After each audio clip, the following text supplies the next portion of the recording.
ذیابیطس کو اکثر ایک خاموش بیماری کہا جاتا ہے، لیکن کیا یہ واقعی خاموش ہے یا ہمارا جسم ہمیں کچھ اشارے دے رہا ہوتا ہے جنہیں ہم سمجھ نہیں پاتے؟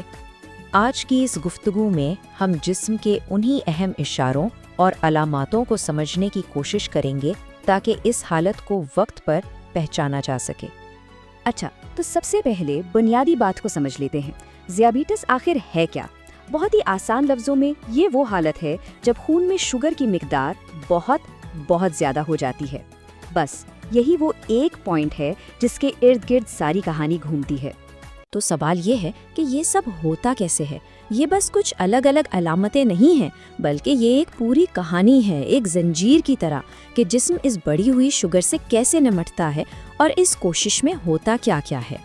تو دیکھیں، اس پوری کہانی کا جو مرکزی کردار ہے یا اسے ولن کہہ لیں، وہ ایک ہی چیز ہے: خون میں ضرورت سے زیادہ شوگر۔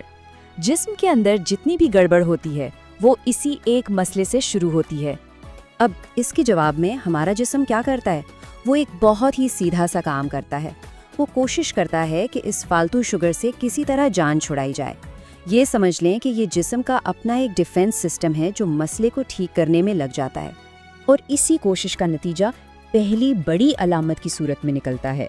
جب جسم گردوں کے ذریعے اس فالتو شوگر کو پیشاب میں نکالنا شروع کرتا ہے تو نتیجہ کیا ہوتا ہے؟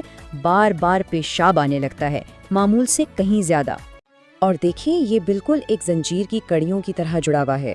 جب جسم سے اتنا سارا پانی نکلے گا تو ظاہر ہے جسم میں پانی کی کمی ہو جائے گی، اور اس کمی کو پورا کرنے کے لیے دماغ سگنل بھیجتا ہے اور شدید پیاس لگنے لگتی ہے۔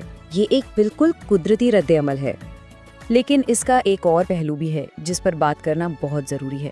جب پیشاب میں شوگر کی مقدار اتنی زیادہ ہو تو یہ فنگل انفیکشنز کے لیے ایک بہترین ماحول بن جاتا ہے، اور اسی وجہ سے اکثر جنسی اعضاء میں خارش یا تھرش جیسی شکایتیں سامنے آ سکتی ہیں۔ اچھا چلیں، بار بار پیشاب آنا اور پیاس لگنا تو سمجھ آتا ہے، لیکن بہت سے لوگ ہر وقت تھکاوٹ اور کمزوری کیوں محسوس کرتے ہیں؟ اس کی کیا وجہ ہے؟ تو دیکھیں، اصل مسئلہ یہاں ہے۔ خون میں توانائی کا سمندر بھرا ہوا ہے، یعنی شوگر، لیکن یہ خلیوں کے اندر جا ہی نہیں پاتی جہاں اس نے استعمال ہونا ہے۔ تو ہوتا یہ ہے کہ جسم کے پاس توانائی تو ہے، لیکن وہ اسے استعمال نہیں کر پاتا، بالکل ایسے جیسے کھانا آپ کے سامنے رکھا ہو پر آپ اسے کھا نہ سکیں۔ تو جب جسم کو اپنا مین فیول یعنی شوگر نہیں ملتی تو وہ کیا کرے گا؟ ظاہر ہے وہ زندہ رہنے کے لیے کوئی متبادل راستہ ڈھونڈے گا، ایک بیک اپ پلان ایکٹیویٹ کر دے گا۔ اور یہی بیک اپ پلان ہمیں ایک بہت بڑی اور اہم علامت کی طرف لے کر آتا ہے: بغیر کسی وجہ کے وزن کا کم ہونا۔ توانائی کی کمی پوری کرنے کے لیے جسم اپنے ہی فیٹ اور مسلز کو توڑنا شروع کر دیتا ہے، اور نتیجہ وزن تیزی سے گرنے لگتا ہے۔ اس کے علاوہ بھی دو بہت اہم جسمانی نشانیاں ہیں جن پر نظر رکھنا ضروری ہے۔ ایک تو یہ کہ زخم ٹھیک ہونے میں بہت وقت لگنے لگتا ہے۔ کیوں؟ کیونکہ ہائی بلڈ شوگر خون کی گردش پر اثر ڈالتی ہے اور زخم تک آکسیجن اور ضروری غذائیت ٹھیک سے نہیں پہنچ پاتی۔ دوسری علامت ہے نظر کا دھندلا پن، کیونکہ یہ اضافی شوگر آنکھ کے لینس پر بھی جمع ہو سکتی ہے۔ اب یہاں کہانی میں ایک بہت اہم موڑ آتا ہے۔ مسئلہ تو ایک ہی ہے، خون میں شوگر کا زیادہ ہونا، لیکن اس کے ظاہر ہونے کا طریقہ دو الگ الگ ٹائپس میں یعنی ٹائپ 1 اور ٹائپ 2 میں بہت مختلف ہو سکتا ہے۔ چلیں اس فرق کو سمجھتے ہیں۔ یہ فرق بہت بڑا ہے۔ ٹائپ 1 ذیابیطس میں یہ ساری علامتیں اچانک اور بہت تیزی سے سامنے آتی ہیں، اکثر کچھ دنوں یا ہفتوں کے اندر اندر۔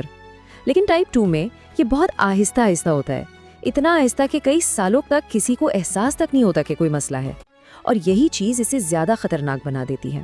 تو اس ساری بات چیت کا مقصد کیا ہے؟